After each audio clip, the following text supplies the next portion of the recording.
This balanced life allowed him to be able to accomplish so much and to handle multiple tasks or multi-tasks in the same times. This balanced life allowed him to be a multitask person, sallallahu alaihi wasallam, without being confused or lost or tense or basically stressed out.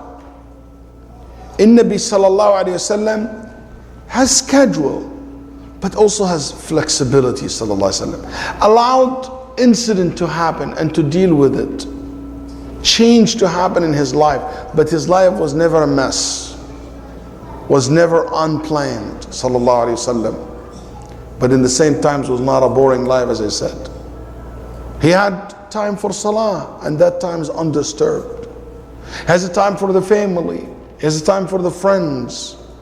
Sometimes it's longer than, some days longer than others, based on the need. And maintain balance in life is so important for us to learn from the Prophet's life. I know an extremely savvy businessman who made a great success story in his business. But his family, wife and kids are a huge failure story. Another person great, basically achieve a great level of success. Success in achieving the body that he or she wants.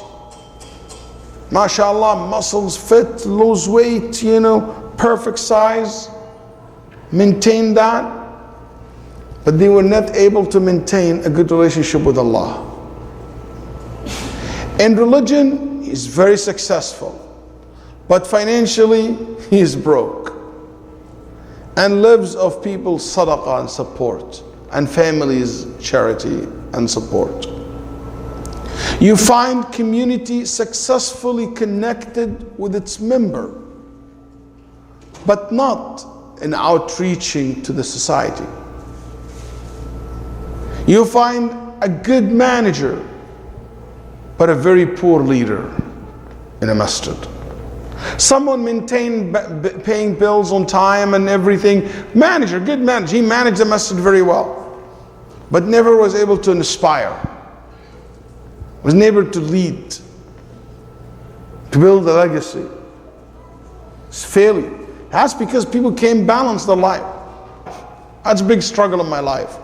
How the Prophet ﷺ build balance. I'll tell you one point, because it's not the main topic, is how to build balance. Even I have a talk on that online. You can look it up if you want. But one thing I can tell you, the biggest thing that can help you to build balance in your life, to have clear goals in life. Those who don't have clear goals in life, they cannot have balance in their life. The more your goals are clear in front of you, the more you can balance your life. If you want to have a good balance, be realistic. To balance between logic and emotions, between your brain and your heart. Sometimes I tell people, it's okay to follow your heart, but just don't forget to take your brain with you. So if you're going to follow your heart, take your brain with you. Don't leave it behind. So you have that balance. Don't let your emotion trump your intelligence. Remember this. If there's anything I want you to keep in mind, it's a very physical thing to remember. Hopefully help you, or help all of us. We came into this world head first. And we leave this world what? Feet first. And in between, it's all a matter of balance. That's the 2 points in your life where, head or feet. But in between, you have to keep that balance. Einstein once said, to keep balance in life, you have to keep moving. It's like riding a bicycle. The only way to keep balance in riding a bicycle is to what? Keep going. If you stay like put, you lose balance. You keep going, you keep your balance.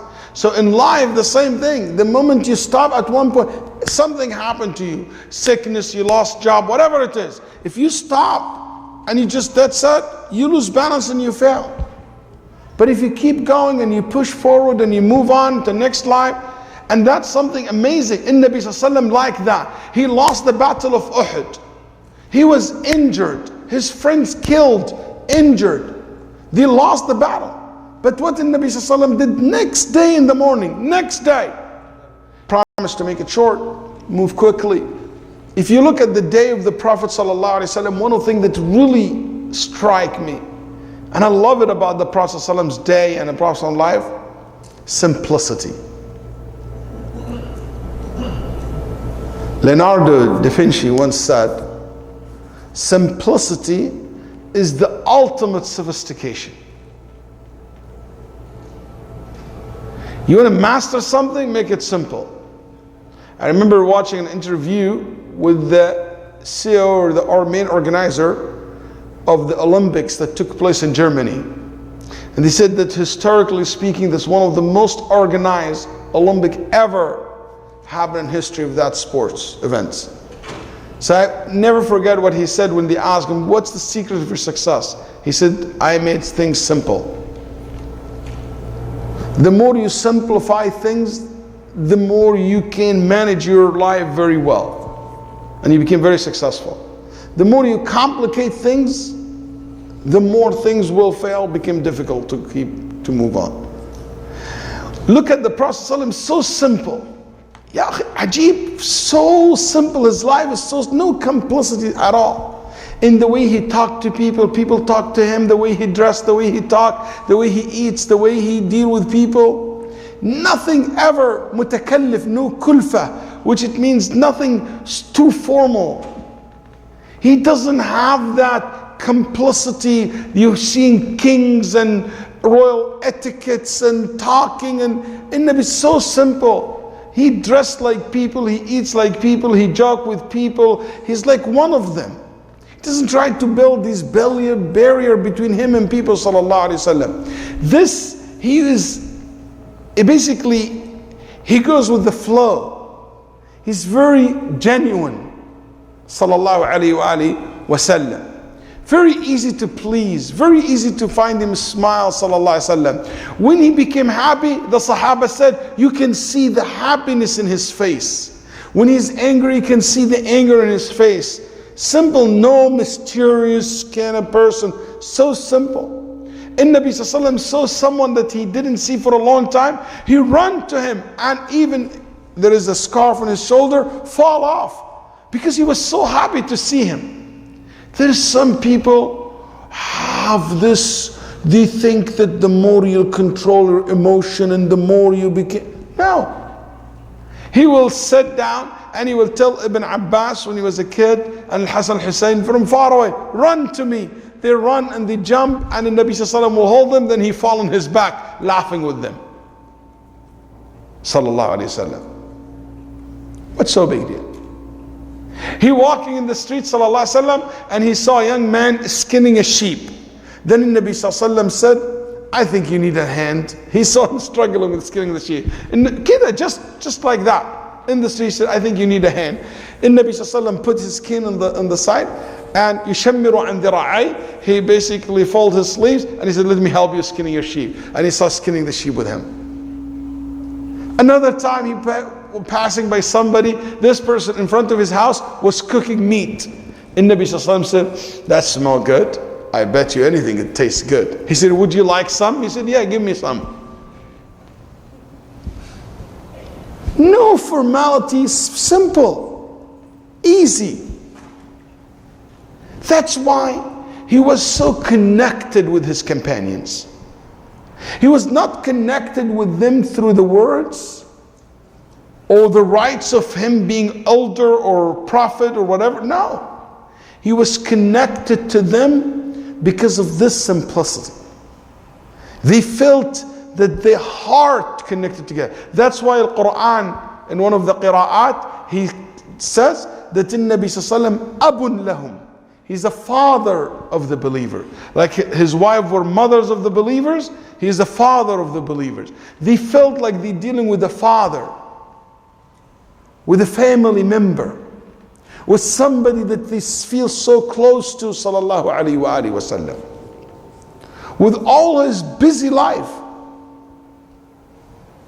It's amazing how in Nabi sallallahu alayhi wa sallam, when Aisha radiallahu anha, some of the tabi'een asked her, the successor, ما كان يصنع النبي صلى الله عليه وسلم في بيته? What the Prophet used to do at house? When he is in your house? That's a very interesting question. What she said. Aisha was so excited about the question. And she said رضي الله عنها وأرضاها كان رسول الله صلى الله عليه وسلم إذا خلا في بيته ألين الناس. When he's alone with us, he's the softest person you can ever think of. أكرم الناس. He's the most generous man. وكان رجلا من رجالكم. And he was like other men. He's like him. He's a man. He's a human being like any man, like any other man. That's a very interesting. He's like any other man. It means that Nabi sallallahu alaihi wasallam never act up. He genuine. He's like any other man. He doesn't try to act like, an angel or a perfect, or he's just like a man. But the Nabi said very generous with us, very easy with us, very soft with us. كان ضحاكا بساما. He smiles a lot and he laughs a lot with us. That's inside his house. See the balance. Because sometimes what happened, your house became the sponge. The sponge of your, the sponge in the sink that suck all the